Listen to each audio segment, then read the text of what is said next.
Good evening, ladies and gentlemen. This is Bless Radio.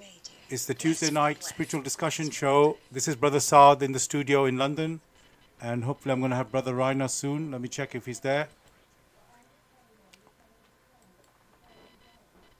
I'm just getting him online. He should be joining us now.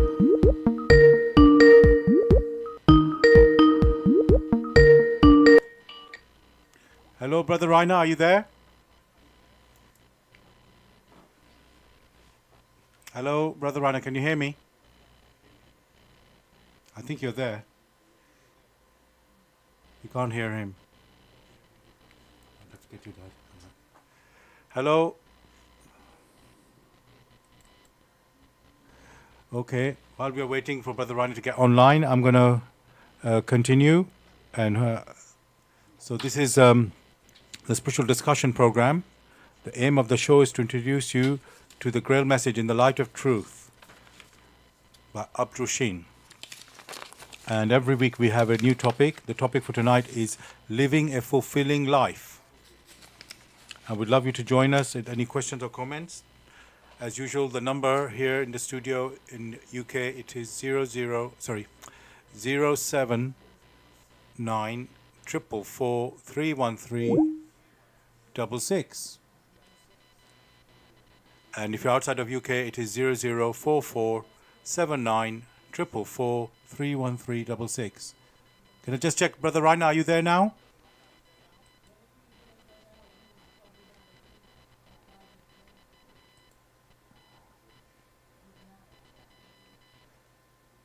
I can see you're online, but I can't hear anything.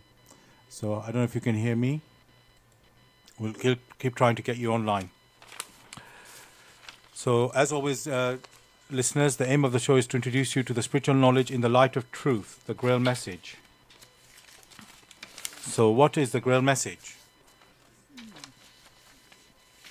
The Grail message in the light of truth by Abdushin offers an explanation of the world, a picture of creation on the basis of natural laws. You're listening to Bless. Its lectures contain valuable basic elements as a help in life, for through the knowledge mediated, the reader is again brought closer to life and led back to God.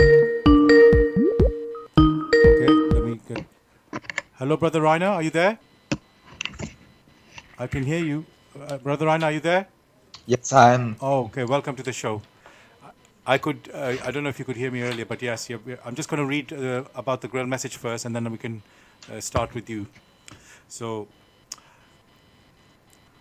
the Grail message contains valuable basic elements as a help in life, for through the knowledge mediated, the reader is again brought closer to life and led back to God. It deals with important fundamental questions of life by explaining in a clear and logical way the automatic working of the laws of nature, the whole weaving of creation, allowing every process to be recognized, and thereby the purpose of our whole life.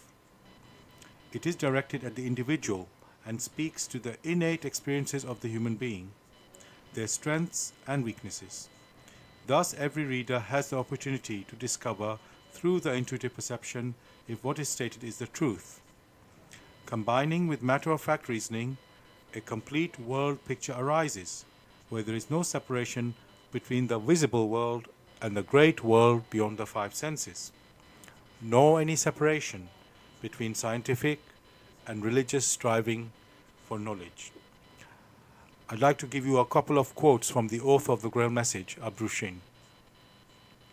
The hearer and reader of my lectures should always work within himself, keenly probing and building bridges from one lecture to the other, as well as out into the great and small world happenings.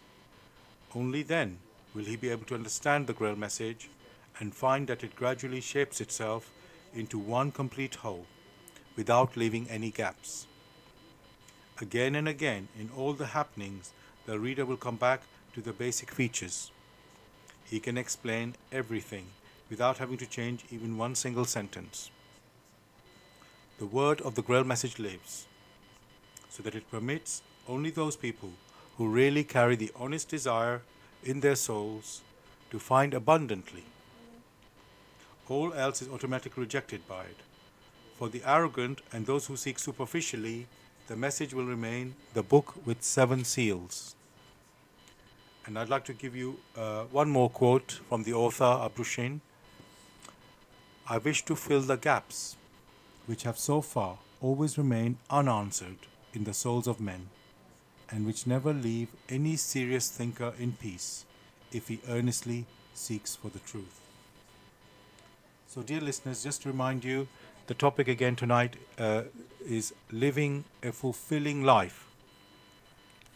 And I invite you to join us again with any questions or comments. The number to contact us here in UK, it is 079 444 313 66. You can call, text or use WhatsApp. And if you're outside of UK, it is 0044 79 444 313 66. So this is Brother Saad. I'm in the studio in London. The weather here has been quite cold. I think it's about 2 or 3 degrees. And overcast, and I'm going to go to Brother Rainer. Welcome, Brother Rainer.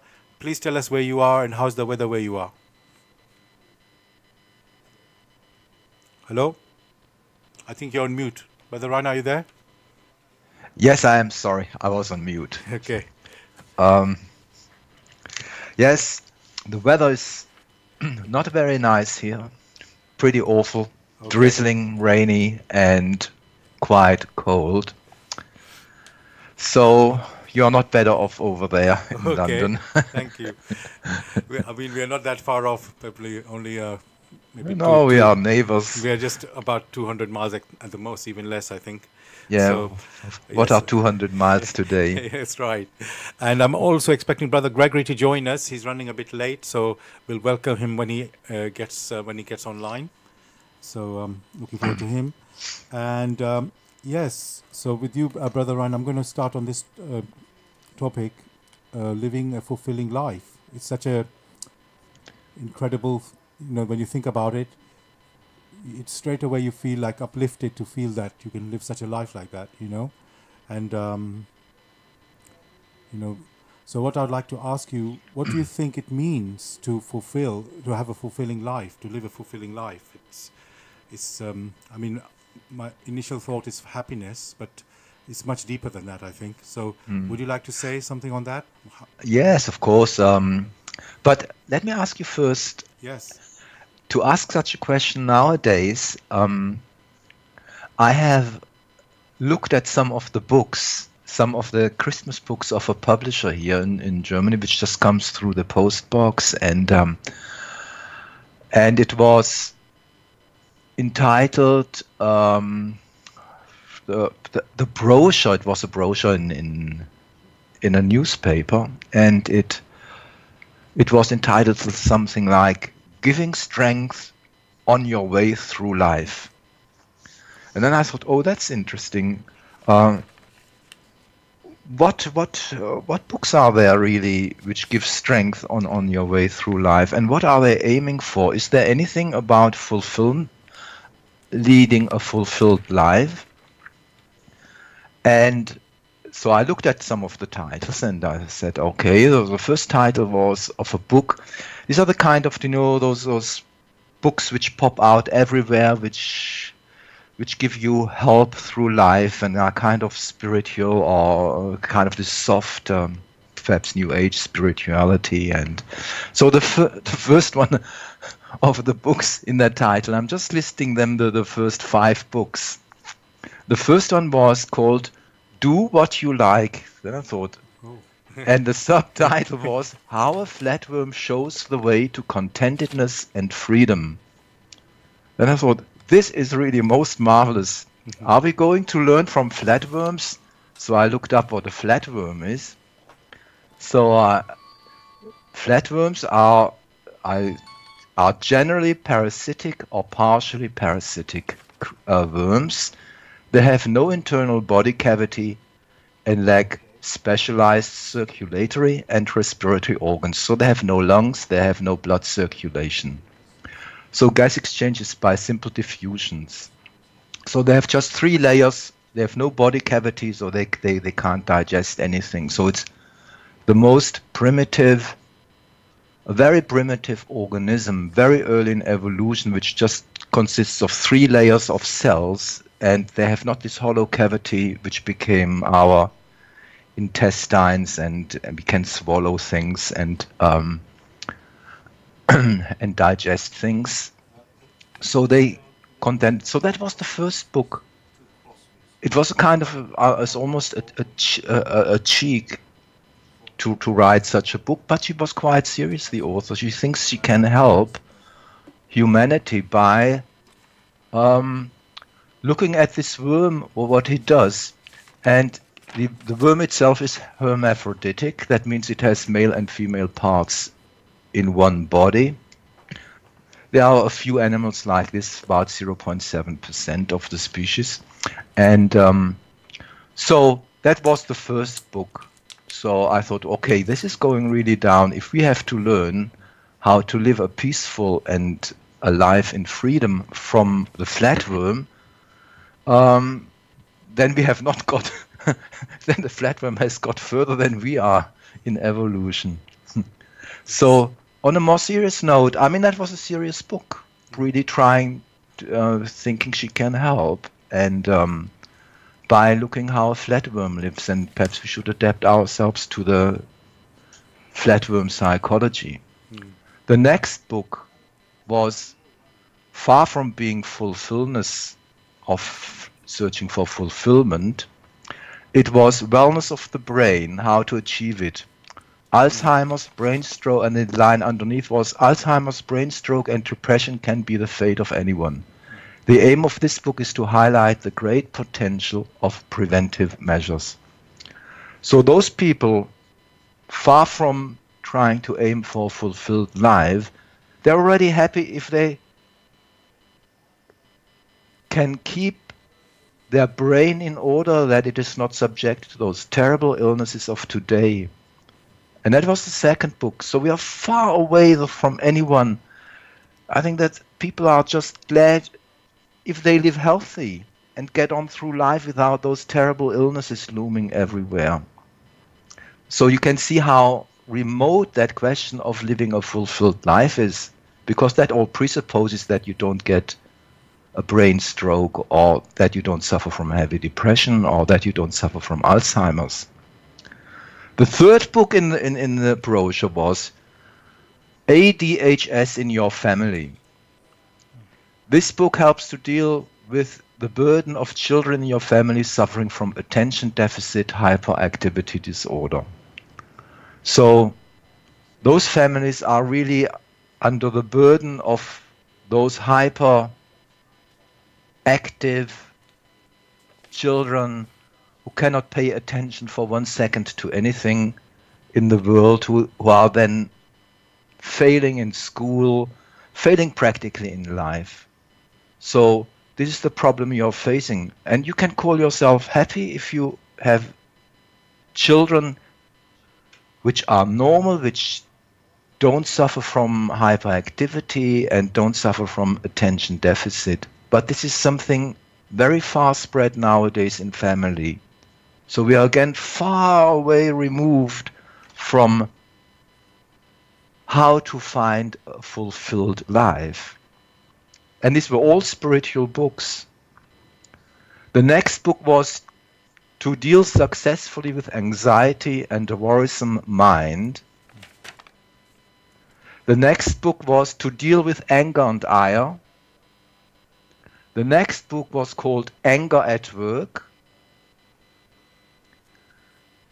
And the next one was called Pain. The psychologists Monica Sprecht-Thomann and Professor Sandner Kisling explain in an easily understandable language how to deal with this phenomenon, pain. So I'm asking you, is anyone asking to live a fulfilled life? Anyone is just happy to avoid those terrible illnesses looming right, left, and centers of today. And those people, they say they have answers. And one of the people looking at answers to steer you through life is looking at the flatworm. That sounds common. Yeah, it's laughable, yes? Yes. So, so who is still asking for such a high aim to lead a fulfilled life when most people are just really happy to kind of have a kind of good material basis and be free of illnesses? Many people would be grateful if they just could achieve that. And so we are going very high in our aims, to the highest aim. What is a fulfilled life? So let me ask you, Claude, when you asked that question, what did you have in mind? I was thinking of our fulfilling our potential and our dreams, and also, of course, when we talk about spiritual things, uh, having our spiritual development. So, you know, Yeah, but and from also, those books which I just read, no one is looking for spiritual development. They're looking for how to deal with anxiety and a worrisome mind, yes, or to deal with HDHS. Who's looking for fulfillment and realizing your potential? I think that is why you hear people traveling to India and other such places, you know, into to monasteries or some yoga type retreat or some place like that, where they think they will get enlightenment, or where they will get away from such you know, away from the material world, let's say. And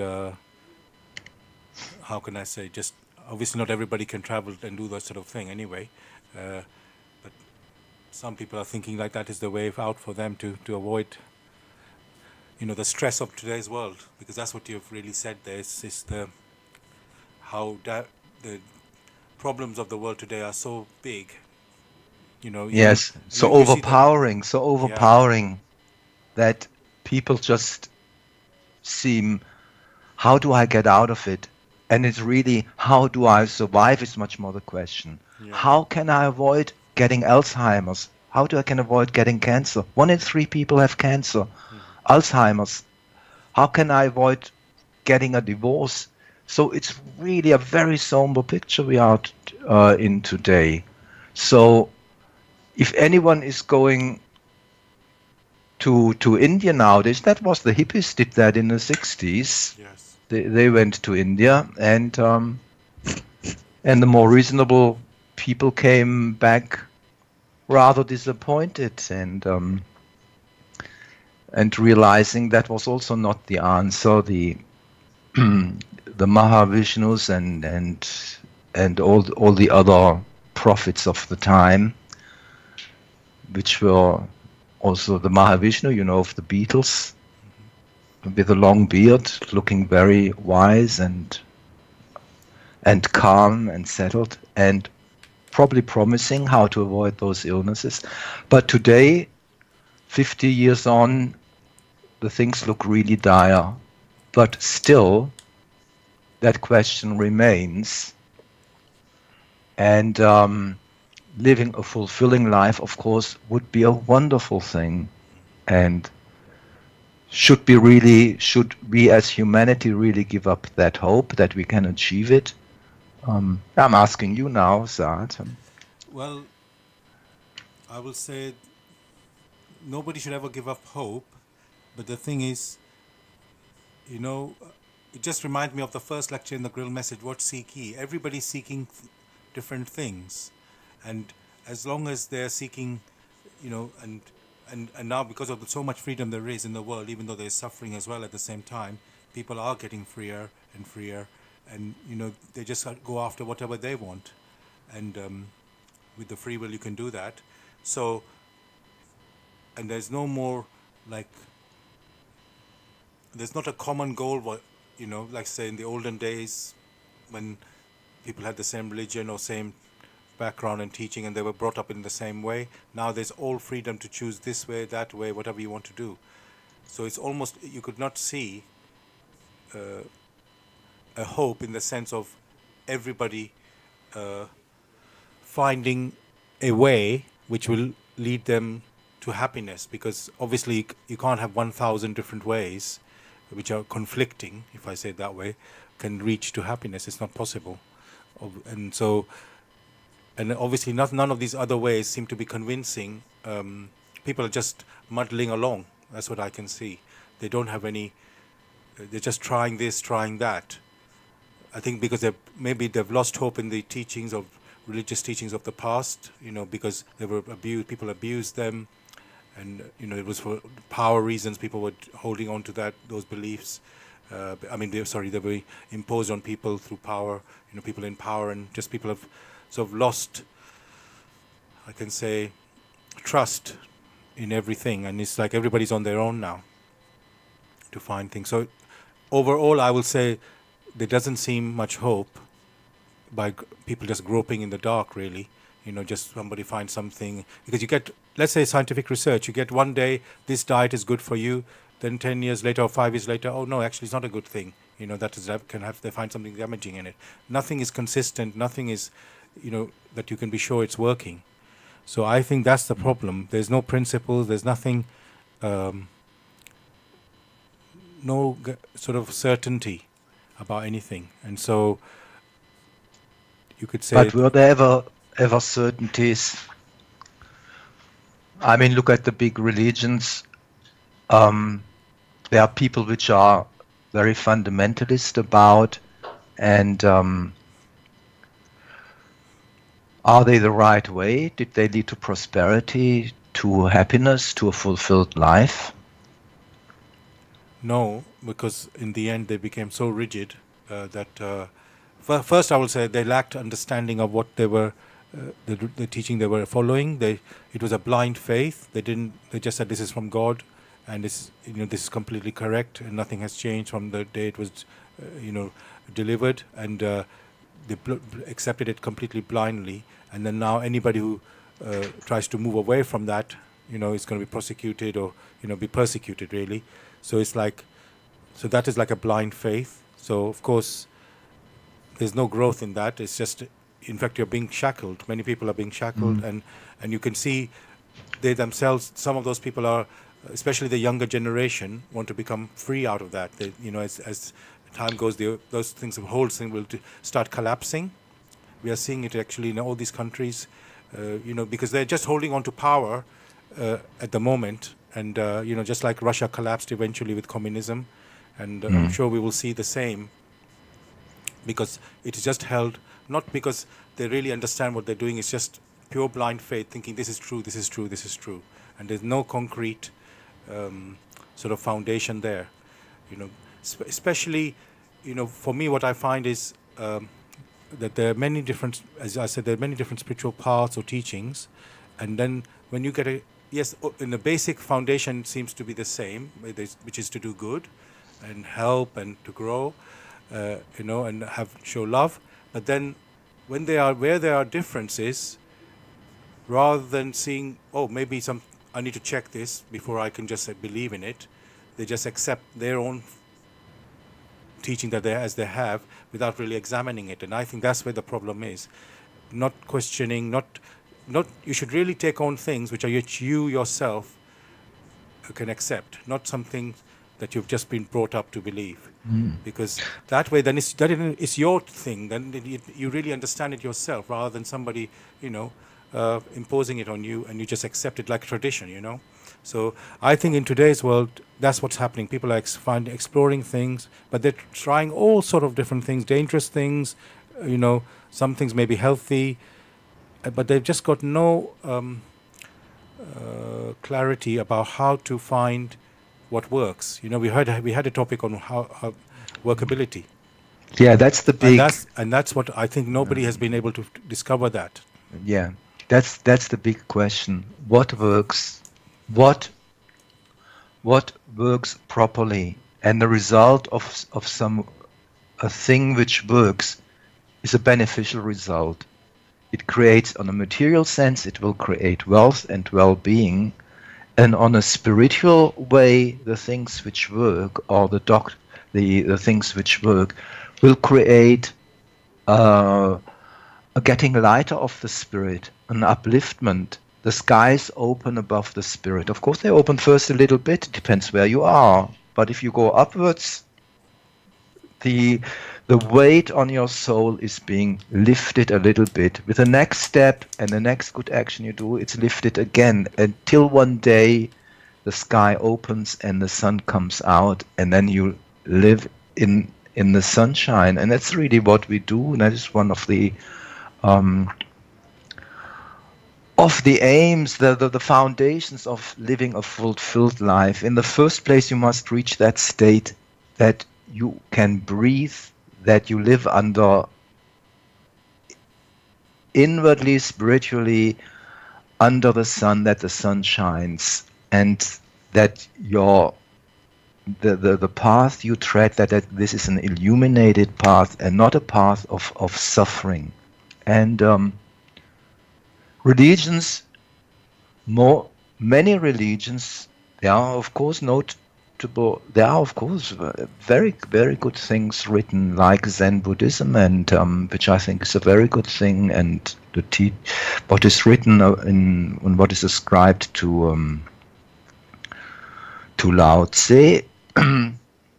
It's very good things, and there's some things which are dogmatic, which are definitely wrong, and which lead to suffering and to depression, to a depressed state of the human being. So the question is, how do we find that which is uplifting, and that is that which works, which is spiritually, and of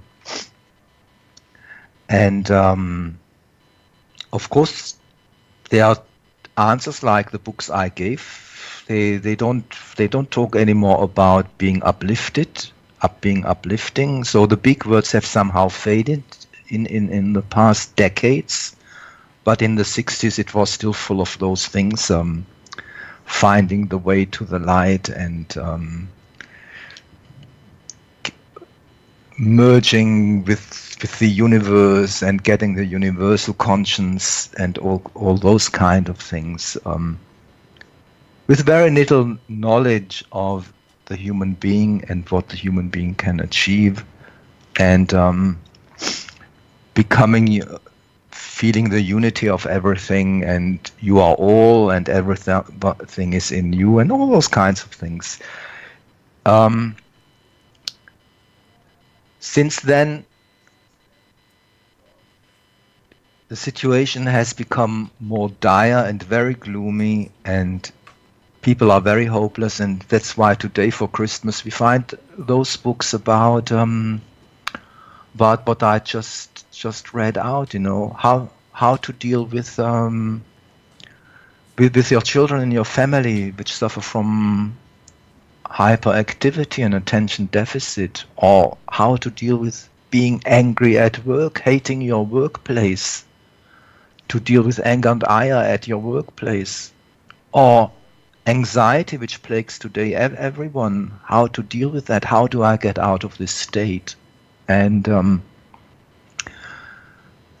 so there's definitely, things have become much more dire, and it's not by a miracle if groups call themselves dire straits. That is because spiritually those musicians pick up a name which describes the spiritual state of humanity very well. We are today in dire straits, and that's why such a pop group names itself after that. And we have to find the way out of dire straits. So our brother's still not there. No, our Brother other brother. Gregory, So I haven't heard anything when he's coming. So we'll just carry on. So what I'll do, Brother Rana, let me just tell the listeners what the show is about again. So dear listeners, you're listening to the Tuesday night spiritual discussion program. The aim of the show is to introduce you to the spiritual knowledge in the light of truth, the Grail message by Abrushin. And the topic we're discussing tonight is living a fulfilling life. And you can join us with any questions or comments. The number to contact us here for UK, it is 079 444 313 66. You can call, text, or use WhatsApp. And if you're outside of UK, it is 0044 79 444 31366. And just to sort of recap what Brother Rainer and I have been talking about, we've been saying, well, I asked Brother Rainer what we mean by living a fulfilling life, and he talked about sort of some books that have just come out in just new books that have come out as Christmas presents, as Christmas oh right, presents Christmas presents, for well, people. and they deal with things which are, well, people are suffering things, like you said, ADHD and anxiety, anger, such things as that. It's not Yeah. definitely, which is as you've said, this is the dire straits of times that we live today, and there's nothing there which is spiritually uplifting, where you want happiness, peace, love, which is what you think of when you think about it, and I think we came to the conclusion or the assessment that things are basically, people are just, they don't have any direction for where to look for something anymore. It's they don't know how to even find things. They just we mentioned about the people going to India, looking and going to spiritual retreats and doing meditation or whatever else, like that, yoga and stuff, but it's still not quite fulfilling. It's maybe gives a little respite, but not completely, your freedom, so your peace that everybody's seeking. And then I think we said basically people are looking for the light or looking for illumination to understand what's happening, and that's where we're at now. The world is, I would say, a bit lost. Maybe bit is an understatement. Really lost in how to fulfill, and we haven't really talked, as I said, about spiritual development, about fulfilling our potential. It's just quite a disaster, really. Yeah, So, you can say that. yeah. Okay. So let's get now to some more Yeah. hopeful things. yes, so So about understanding. Understanding. In the Grail message, we find one sentence, just one of thousands and tens of thousands of sentences. But this one here, you can take any sentence.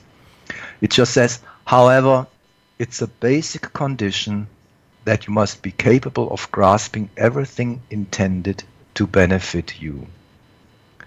And which is benefiting, if we understand that word, what is of benefit to you, we said on the material sense, it means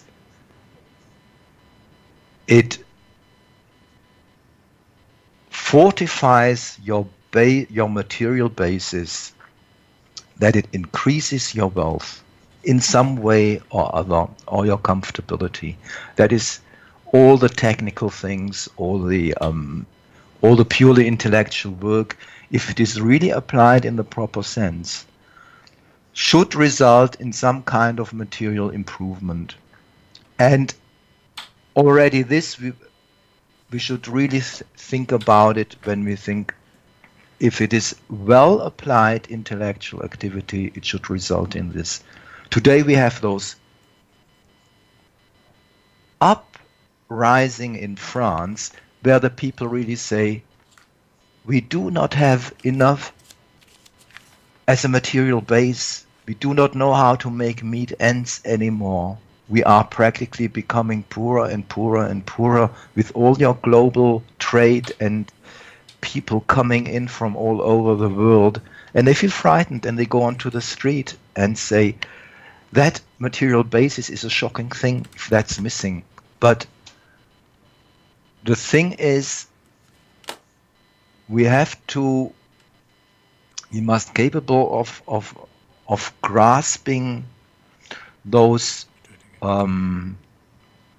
premises, those thoughts, understanding fully on which we act. We act, of course, also, politicians act also on that.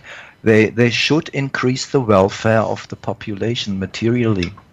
And in a spiritual sense, we said, the uplifting thing is that which lifts us inwardly upward, which makes us lighter. And we feel that lightness when we are lifted upwards. If you hear a nice song or you see a beautiful smile, you feel uplifted, you feel lighter. You automatically smile back to a smiling face if you meet one. And this is just the most smallest of things, just a smile. It's beneficial, but this is the spiritual upliftment. So to get to the prerequisite for that is to find that way out of the confusion. We are to know that we say, I do not accept anything which I do not understand. And if there is written something I do not understand, I just say so. And if I think it is total rubbish what is written there, then let me say so, and I will not accept it. And Abdushin gives a second great axiom, which is the foundation of our thinking. He says, the truth is always simple, and because of its simplicity, its logicality, it is understandable. So if you take Abdushin by his word, he gives you something which is understandable. And something which is understandable, your spirit feels suddenly he's got firm ground under the feet. He's got a rock under the feet, a rock to stand on. As it's said in the Bible, as Peter said, I'm building on that rock, that church. Well, that rock is, of course, that what Jesus said, the laws of creation. That is not what the Catholic Church said afterwards, or the dogmatism, which is not in the Bible, and which came slightly in. It's not in Jesus' words, but it's slightly coming up with the disciples, and of a wrong understanding what the disciples said after his death. We must go away from that, but what Peter meant at the time, we have to build on those things which Jesus said. One of them is the law. You will not reap, you will reap what you will sow. And if you think about it, that's something very simple to follow. We will reap what we will sow. And if you look at the material world, if you look around yourself, you will see this is everywhere the case. There's not a single physical law which violates that principle.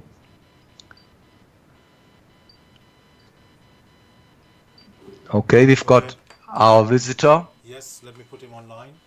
Yeah. Hello, Brother Gregory. Hello. Okay, welcome to the show.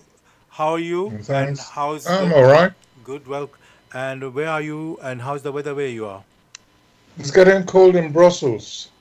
Okay, good. The same thing here in London and also in Germany.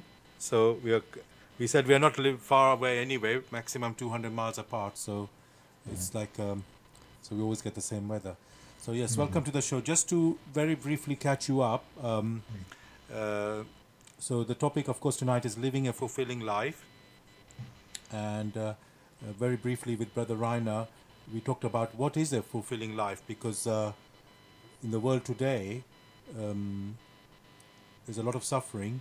And Brother Rainer mentioned some books that have just come out for Christmas, and they talk about ADHD, people, how to treat people with ADHD, anger, anxiety, and this is supposed to be for Christmas, and it shows more of the state of the world that we're in, rather than something uplifting that you might think what is fulfilling, like finding peace, finding love, and that, or fulfilling our potential. It's more about survival, or avoiding troubles, stresses and things like that. So then we further discussed after that there's in the world today, there's just like so many different paths and ways people just like treading here and there, and it's like there's a lack of understanding about anything. And if you go to the, specifically in the religion, it's a blind faith mostly, and although there's many good things there, but a lot of it is blind, and people have just taken it for as a tradition and taken it on without really understanding. And these things are now breaking down because they don't make sense or they don't stand up. So Brother Reiner just started to say about we need to have understanding. And Brother Reiner, would you just remind us the quote you used from the message there about understanding? I think it was about something about simplicity. Are you there, Brother Reiner? Ah, you seem to have lost Brother Reiner. Brother Reiner, are you on mute? Are you on mute? Maybe it's on mute. Okay. Ah, he's trying to come on. I can see. Actually, we've lost him. Just a second. 1 second. I'm going to add him now. Here we go.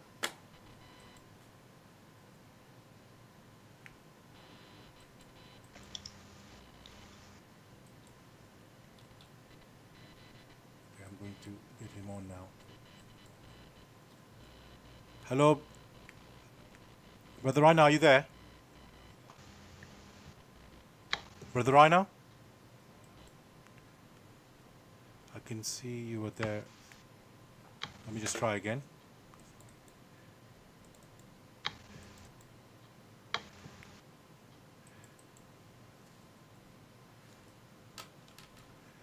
Okay, let me try one more time another way.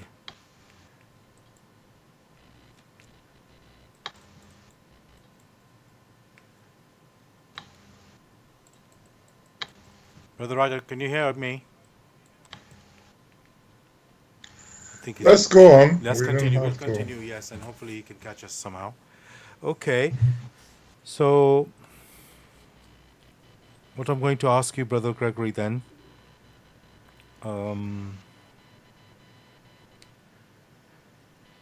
yeah, how do we find this path to fulfilling life? Let's go there. How do we find this path to fulfilling life where, let's say, we can have understanding and yeah, something like that? Well, thanks for that question. There is a basic premise here that whoever wants to live a fulfilled life must satisfy some basic conditions. That person must first live in harmony with his neighbors or her neighbors. By living in harmony with neighbors doesn't mean it has to be a person. The neighborhood consists of plants, animals, and many others. Those that are seen, that is those that are in flesh and blood, which we may call human beings or animals, also plants, and those that are unseen, and that means those who live in our nearest neighborhood but not in the flesh. As long as one is able to get in touch and follow the rules in such a way that there is no breakdown. What one is saying here is that on an intellectual level, one is able to relate to what he or she sees or hears or is able to perceive. On a non-intellectual level, the connection between the intellect and the non-intellect is one's intuition. So from an intuitive point of view, one has also to strive to live in harmony with the waves of vibrations that assail one at every second, making decisions. If there is a breakdown, or if there is a partial connection or no connection at all, then there will be no fulfilling life, because intellectually many things could be achieved, but spiritually that personality remains languid, as if sleeping a sleep of death. So there must be a balance. For it's the lack of balance between spiritual things and material things that causes all the confusion. Therefore, to have a fulfilling life, one must listen to one's intuition. One must balance all the things. There must be a balance of activities. Initially, it might sound difficult, but with a little practice, a step-by-step approach, one will get there.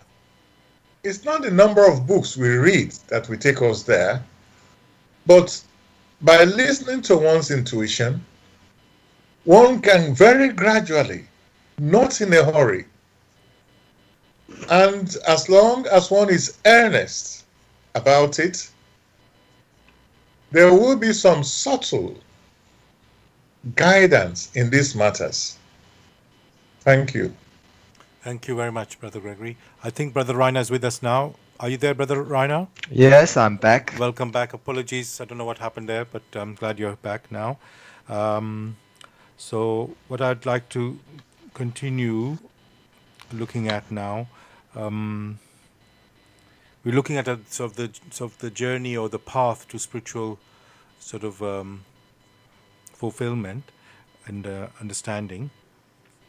And Brother Gregory, mentioned about the intuition there and the intellect and working in balance with the intuition. So let's see. Shall we? Okay. You know, Brother Rainer, people sometimes, we mentioned earlier, people going to retreats to India and so on. Do you think traveling around in the world, is that helpful for like our development and our sort of fulfillment? Or are you just supposed to sit in, live in one place and just, just be happy like that? Well, I think that that's okay. The question has some charm. Let me put it that way. Okay. Of course, many people travel today around the world like mad, and there have never been so many aeroplanes in the air transporting people this way and that way, and no one seems to be happy where he is, and everyone seems to be longing for some exotic place, and young people travel from Germany, they travel to Australia and to South America, the young students. So does that help them? Perhaps a little, I don't know. That depends on the person. Definitely I cannot say, because of that lot of traveling, people have spiritually advanced, and the possibility of being able to travel such a lot definitely has not resulted in a spiritual advancement of the people, nor in a material, in an advancement on the material level. Well, as we said before at the start of the thing, the situation nowadays spiritually definitely looks very dire, and materially it also looks very dire. We have only to look at how the people in France feel at the moment, and how they now express their feeling that things are not going well, that they are becoming poorer and have to fight to make to make ends meet. So simply saying,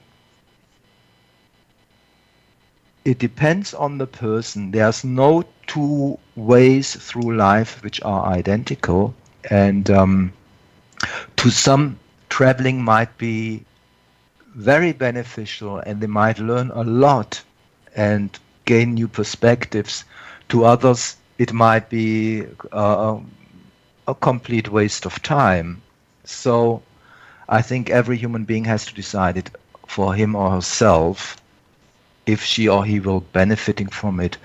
Most people nowadays, when they travel, they look anyway just at some break from work, some hotel where they are being fed. That's probably the proper expression, where everything is all inclusive, and they are there 1 week, if at the most, and They just eat in the evenings very abundantly and then laze around on the pool in the deck chair in the sun, and that's about a week's work, and then they go back. And I don't think they will have spiritually advanced or materially, or that they have got to know anything.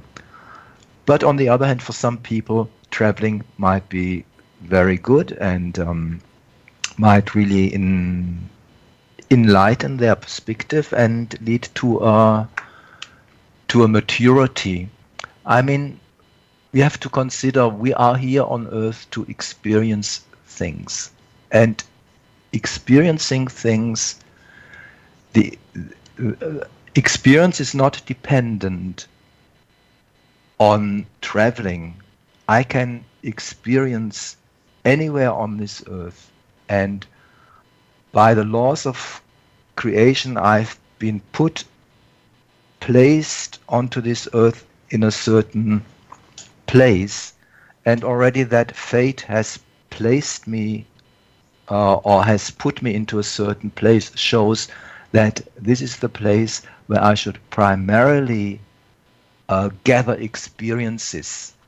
And this is the really important thing.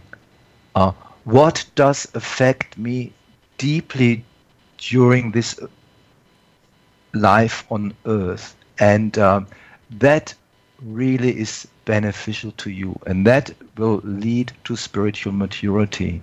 You must gather experiences which penetrate so deeply that they become unforgettable memories, and through those experiences that forms your human soul, that is forming the human soul, and that is beneficial for the spiritual development. And we must gain those experiences. And those experiences are completely independent. You can have them anywhere. You don't have to go to the Andes or to Australia or to anywhere. You can have them walking through the rain here in Münster, or walking in a street of London and looking at a tree in the rain or something. The real problem is that we do not see and listen with our spirits anymore, that we are not capable of doing that. And what we have to do there is to learn to become emotionally aware again, or intuitively aware again, that we see, that we are open to those emotional waves hitting our spirit, and the experiences we get, which are all around us. We must become able again to let them impress themselves on our spirit.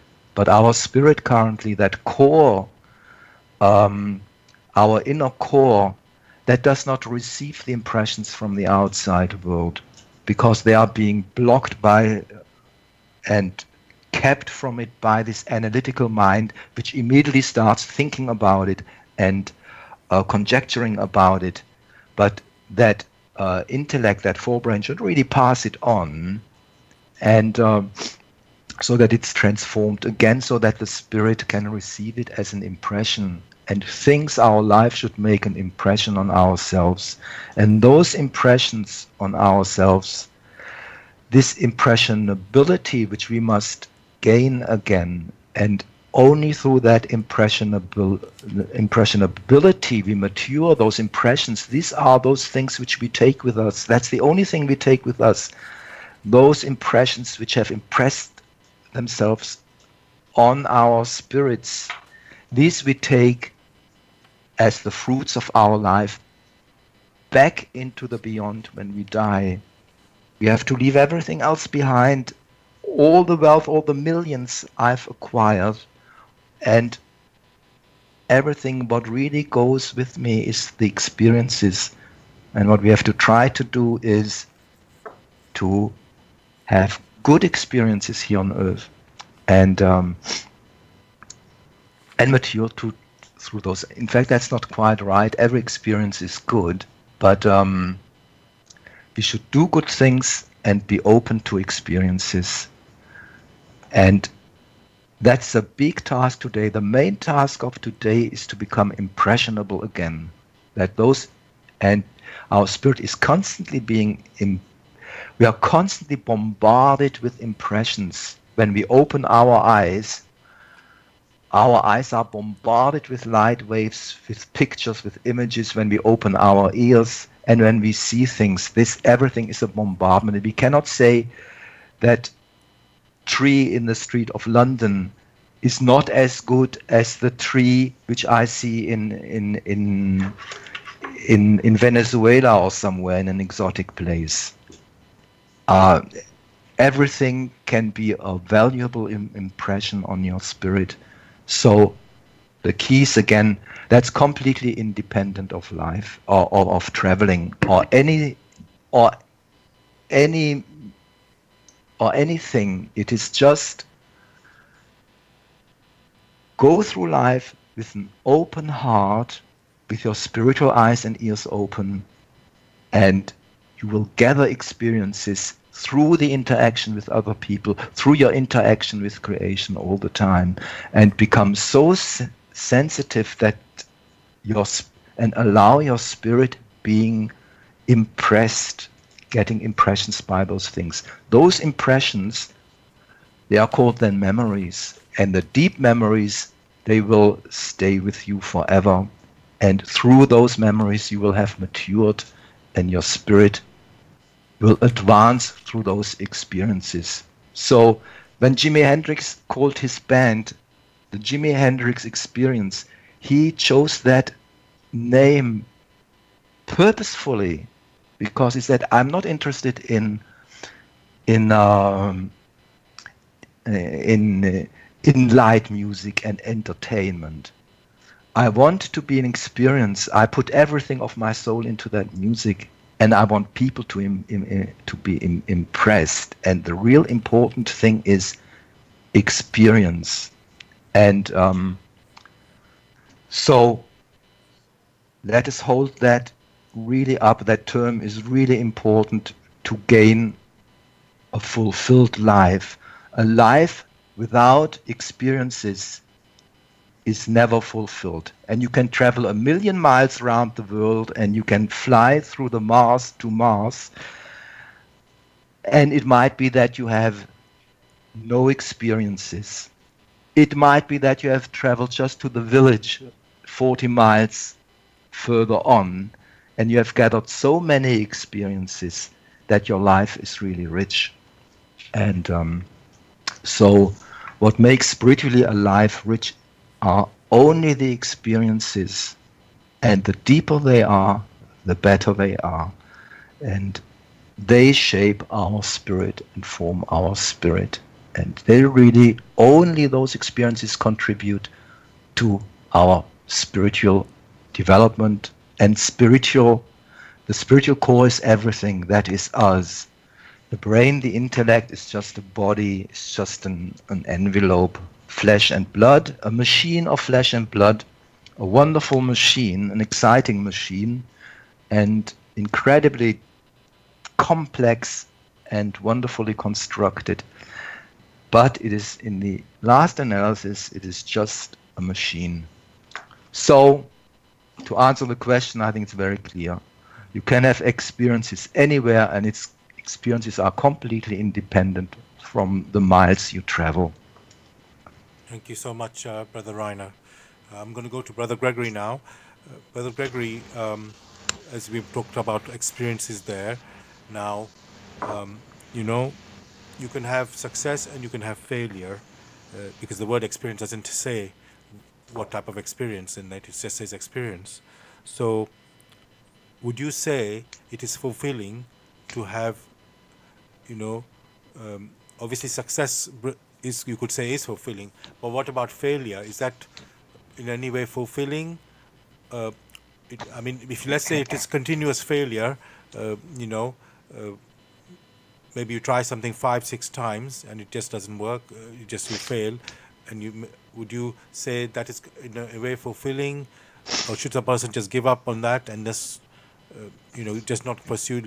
Let's say I'm going to even talk about, let's say somebody having a dream, they want to achieve something, and they keep trying and it just doesn't work, and they, let's say, fail 5, 6 times on that, would you say that for them that would be, a lack of fulfillment, and if so, what should they do about it?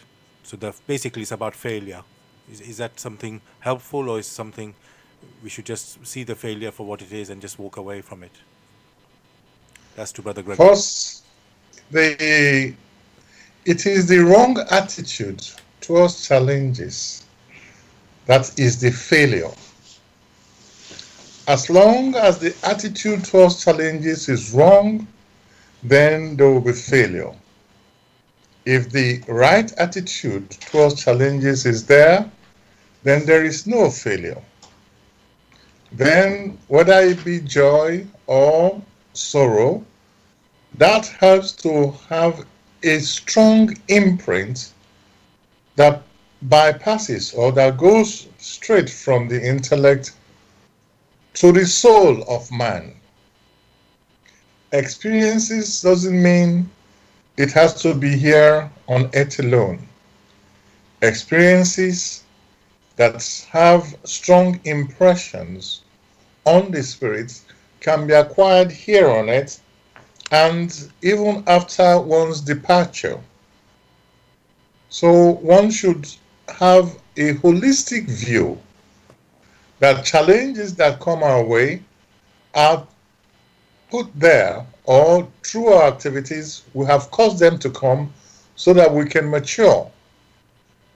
And therefore, once we have the right attitude or the right inner attitude towards challenges, then there will be no failure because the right lessons will be learned.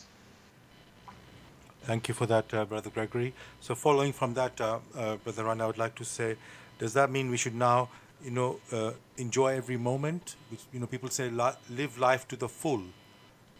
And, so whatever happens, we accept it and take it joyfully?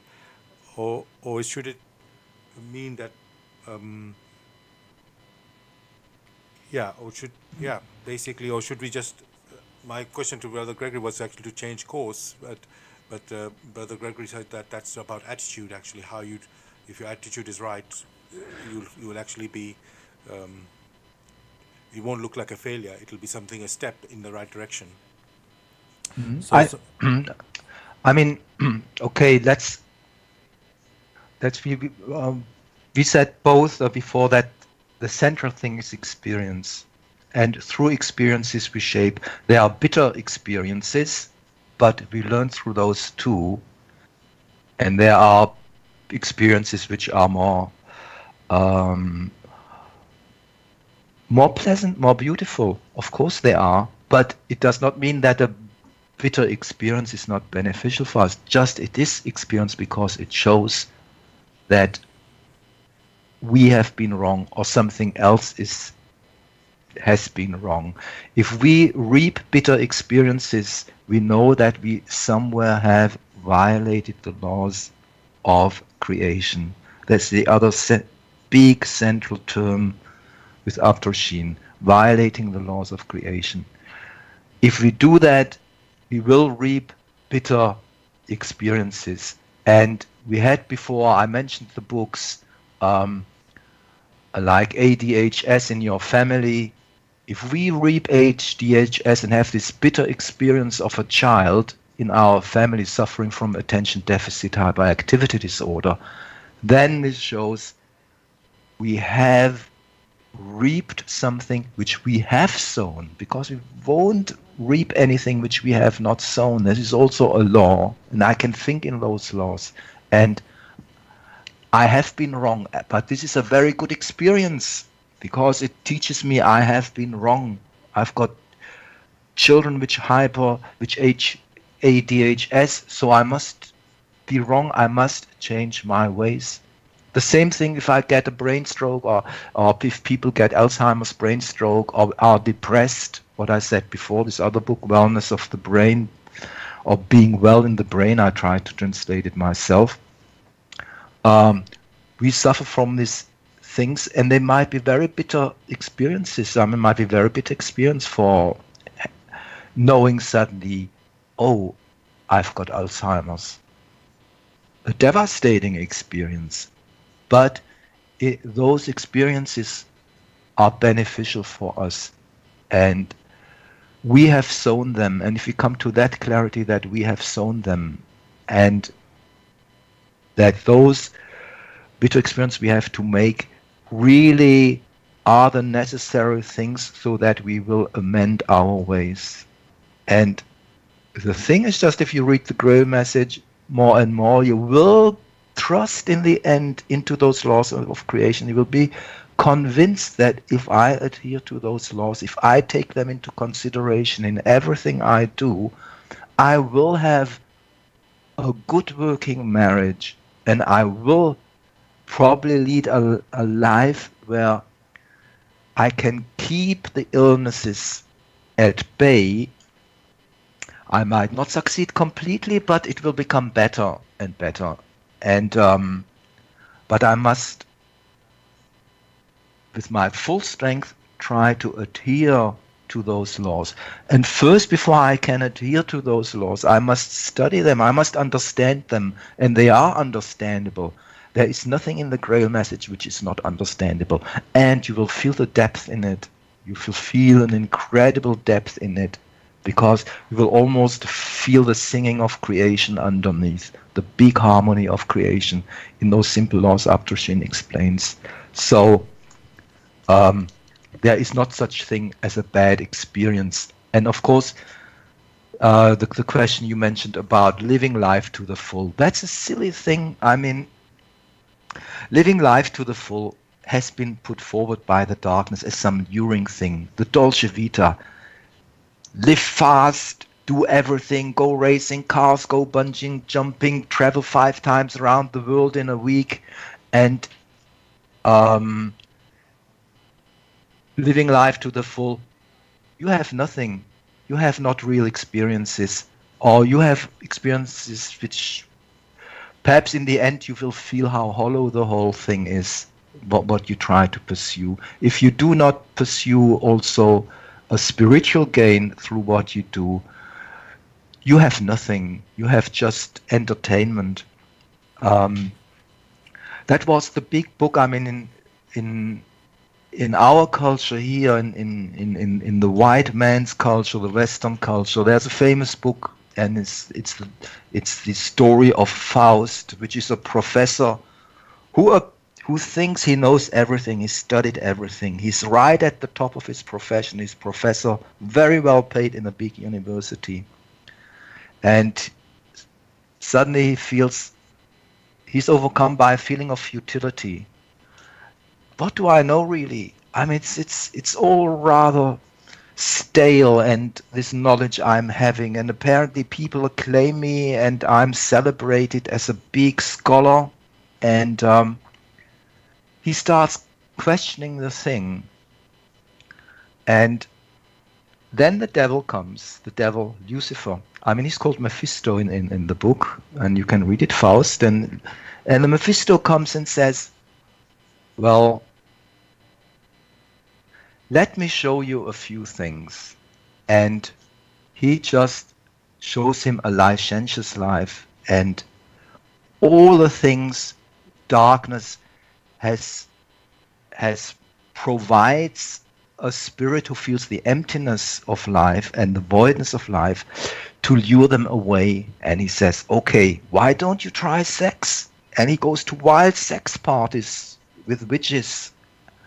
And or why don't you try wealth and power? Why don't you try power? And he becomes a big king and invents all financial instruments and a ruler and in an artificial world. And he goes all through all the things, and he starts drinking exactly what you think by living life to the full. He goes on drinking binges in cellars, and in the end he realizes that all the devil could provide him, all Mephisto could provide, all the darkness could provide, it is just dust, it's nothing. It's not fulfilling. He just feels just a gaping void which the Mephisto or the devil tried to to plaster over with a nice facade. And this is exactly the situation of the human beings today, at least of the ones I know and the culture I'm grown up, the Western cultures, that what all the travel brochures proclaim, oh, live life to the full, drink, go to all the excesses, and in the end you will find it is nothing. And that's what how Faust, how the thing ends. And he kind of very cleverly gets out of the pact with the devil, because he made a deal with the devil beforehand. If you succeed in giving me a moment where I will pray that it should last for eternity, then you will have my soul. And the devil did not succeed in doing that. With all his pleasures and all the big parties and all the sex exploits he indulged in it all, he never said this one sentence. And at the end he saves his soul by saying, well, I've never said let this moment last forever. And that's how he saves his soul. That's the end of the book. And then a woman which he has really, which he under the influence of Mephisto has really killed before, she just descends really from heaven. He sees her and he reaches his arms upward, and his soul is practically lifted upwards into a higher realm. And but okay, this thing, living life to the full, it's a thing which is in all literature of in all our literature, it's been dealt with a million times. And if you read that literature and if you read the Grail message, it does not avail anything. It really is no way to fulfillment. Fulfillment is something much more simple and much, much, much deeper. And that can only lie in really working for the light, for the truth itself. And that's a long way to find that. What does it mean to be useful, to work for the light? So I stop now and give it back to you. Thank you very much, Brother Rainer. May I come in briefly? Yes, of course. It may also be said that the expression to live life to the full has been grossly distorted. For when the expression to the full, it means completely. What is full is complete.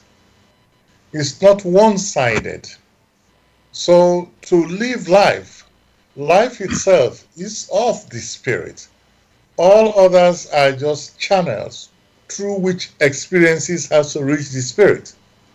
So if one must live life to the full, it only means exert yourself, be involved in activities that's able to pass all those strong impressions from the intellect to the spirit.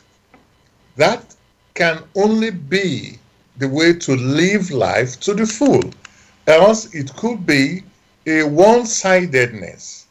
So what is meant intuitively by living life to the full is to live life in such a complete manner to ensure that impressions gathered by the intellect are passed on to the spirit, and impressions from the spirits are passed on to the intellect.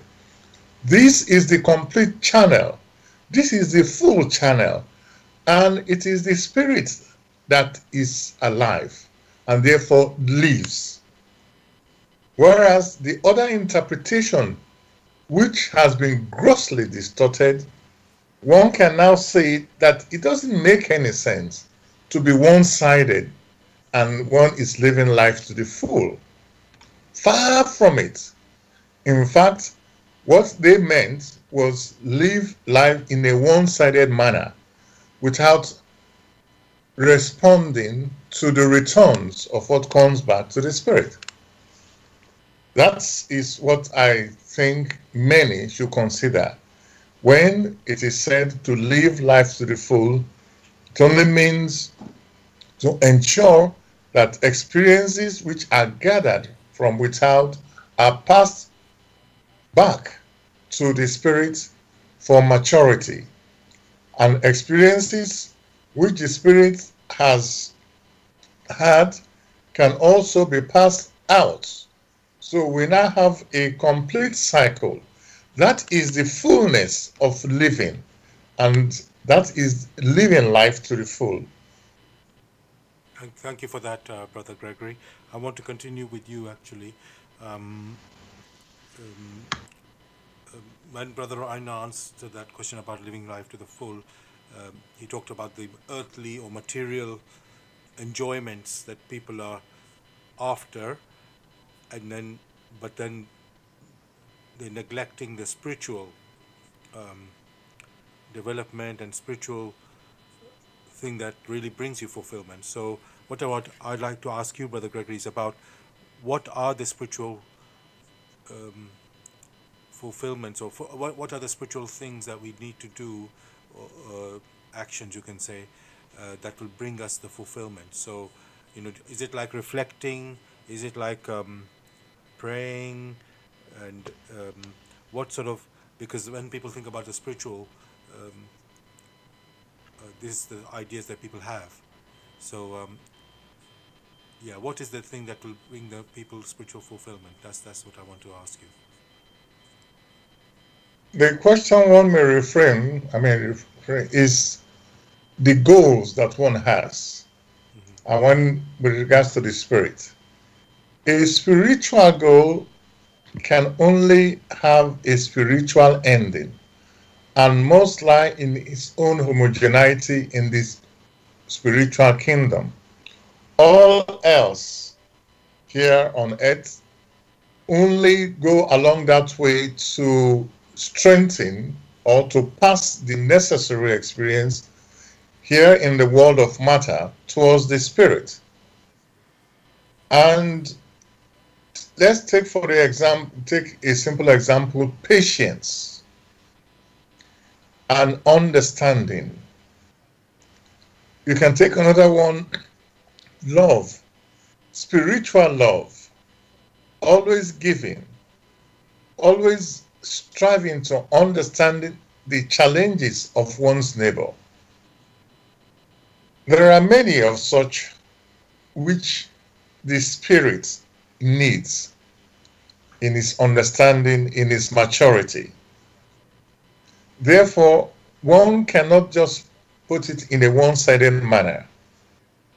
But one of the greatest that one may consider is that of love. The selfless love that thinks first, not of itself, but of the other, in such a way that the necessary experiences may come to the other person or to the one who is loved, so that he or she may mature and return home to paradise in a conscious manner. It must also be said that these are the qualities which the human spirit needs to cultivate, which has been embedded into it. Therefore, it is not necessary to spend one's life away reflecting what love is all about or what patience is all about. Such is only a misrepresentation of what true love is. And many will ask, and what is love? Or may ask when the word neighbor is used and may say, who is my neighbor? These very simple things already show the way that the human spirit needs to take. The selfless love is the first that it needs to cultivate, and then the patience. Thank you so much, Brother Gregory. Dear listeners, you're listening to the spiritual discussion program on Tuesday night. The aim of the show is to introduce you to the spiritual knowledge in the light of truth, the Grail message by Abdrushin. And the topic we're discussing tonight is living a fulfilling life. Last week we had the show. The topic was consider what is of benefit to you. And there was a listener who sent something in, and I decided that we wouldn't cover it that show. We would decide to talk about this show because it was quite a long sort of statement, and so I was thinking that if we can address that now, so I'm going to start with Brother Rainer on this one. So as I said, the topic was about consider what is of benefit to you, and the question is broken down to these questions. So I'm going to start with the first one. So, is one ascending or descending in any given moment? How do we know? Does it benefit us to know?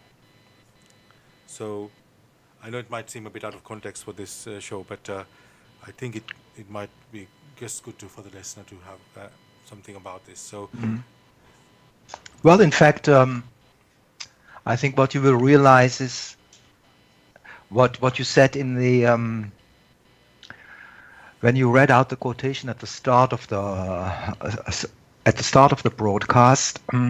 You mentioned that when you look at the different topics and think about it and make the connections from one lecture to the other in the Grail message, and also most importantly you make the connections into the great and small world happenings, that which happens outside, the whole thing will round itself off in one complete thing. That's a very strange experience. In fact, I had it almost today when I thought, oh yeah, it all rounds off to one thing, and so things are really not disconnected. What is benefiting to us, if we always pursue that path, we will also gain or reach a fulfilled life. It's almost the same. It really says, I just have to pay attention that everything I do has a real benefit, especially a spiritual benefit for me. And this will bring me closer and closer to a fulfilled way of life. And she's now asking Mrs. Hoppe, is one ascending or descending in any given moment? How can you know? How can you know that if you are ascending or descending? Well, the answer is very simple. It's an emotion, it's an intuition or an intuitive perception, as it's called in the Grail message. You will, if you descend, you will feel heavier inside. Your heart will feel heavier. You will feel more sorrowful, more weighed down. You will get a little bit more depressed. You might not have a full depression in the medical sense, but your spirit is being depressed because that whatever you did, this action you did, which starts weighing heavily. Immediately as it is done, it will start weighing heavily on your soul. It will weigh it down, and you will start regretting it. And we know everything where there is no harmony and no sunshine, no lightness, and there's no uplifting effect. All those things, they lead us downwards, and the downward thing is we will become more heavy. Our inside will become more heavy. Of course, we will not become more heavy if we go onto the scales, but you will definitely feel a heavy heart. And we say already, oh, I've got a heavy heart. I've got a heavy heart because I did this or that, or because I said this or that to my spouse. I hurt her, or I hurt someone. And if we listen to our heart, we can feel very well if we have come down or come up. And of course, it is very important to know those things. And of course you know them. You feel them into your deepest depth if you are just inwardly awake and listen to your heart, and then you will hear its voice, and the voice is the heart being uplifted or being pressed down. And if it's too pressed down, it is called a depression in medical terms. So yes, it is very important. It's very important to be clear about it if one action is leading upwards or if an action of oneself is leading downward. So I think I just go to the next question she's asked. Yes. Shall I? You want to read it? The next question is, that was all one big thing in our last session. So, but you've broken it up into many individual questions, Brother Saad. Yes. She did it actually. I asked her to break it down. So. She did it. Okay. Yes. So, if two or more, now I leave the more away because it seems to me it's always the two, but it doesn't also apply to more. If two are caught in an ever downward pulling spiral, again, how do we know they know? That's already answered. Yes. What benefit, if any, can anyone draw from this situation? Well, this is, of course, talking, what benefit, if any, can anyone draw from this situation? Well, if two people are caught in a downward spiral, and as we talked about this, those couples or those mechanisms, those stages people go through when they have rows, and there is dissonance in a marriage, leading to even rows and complete writing off the other person or depreciation. And of course, you know it if you are on a downward spiral, because if a man walks out or if a man stonewalls, something is definitely wrong. And you are in such an emotional upheaval, and that emotional upheaval tells you exactly something is going really wrong. And really, for the surroundings, dissonance is always a downward pulling thing. Of course, people will say, "Oh, leave them alone with their quarreling, and you go out of their way." But it's not a beautiful thing. It's not an uplifting thing, like when you see on a walk a happy couple walking hand in hand in front of you. I mean, it makes my heart rejoice if I think, oh, those two, they really fit together. They are deeply in love, and it makes you as an onlooker happy. And but a couple involved in a row or arguing heavily with each other, that's not necessarily a pleasant and uplifting sight. So, but the main thing to learn is, of course, of the two people being in a state of dissonance. And of course, each couple has to sort it out itself. In the last analysis, there can be, of course, people who give advice and books which are very helpful. And in many novels, all relationships have been described, or relationships between a husband and wife, and wonderful books.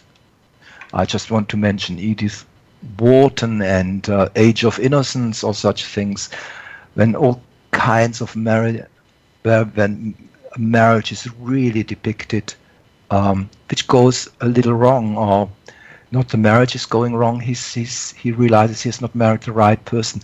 But if there is discord, of course, and one person of the two, at least one person, has to feel it, something is going wrong, I do not feel happy, then this person has almost the duty to step out of this relationship and go out, in my opinion. And And yeah, it's of course it's very difficult. It's very easy to say get out of this relationship, but you must be also really sure that that that there is really a disharmony and that there is really a wrongdoing in the marriage, and there's really an oppression of you. There's another thing. There's another famous novel. Which is quite good in this sense, and it is called Madame Bovary, very famous novel, a French one. And the story is like this. There was a woman and she was married to a doctor, and the doctor was a doctor in the countryside, not famous, but he just went happily about his business and went there to this ill person, and he was quite happy doing his job and was helpful to the people around it, and it described the state of the man and this woman, the Madame Bovary. She was married to that thing, and it said something like a sense. Oh, and the marriage, the life rolled along without, in a kind of peaceful, calm way. And this was in this tranquil, calm way. Life was quite pleasant. But that woman, she was not happy with that life. She wanted her husband to be famous, to be one of the stars the doctors who perform wonderful new operations. At that time, it was not operations to the heart, but something of that sort. And she wanted to become famous. And she started pushing her husband, and she was discontent. But she was discontent with the marriage because of the wrong things she had, the wrong ambitions she had. And she became discontented with her life, discontented with her husband, what it did. Why do I have such a plain husband? And then, of course, a rich aristocrat came, or a rich man came close by, and she started having an affair to it. And the marriage broke up. She created an incredible misery on her husband, whom she induced to carry out an important, a very difficult operation.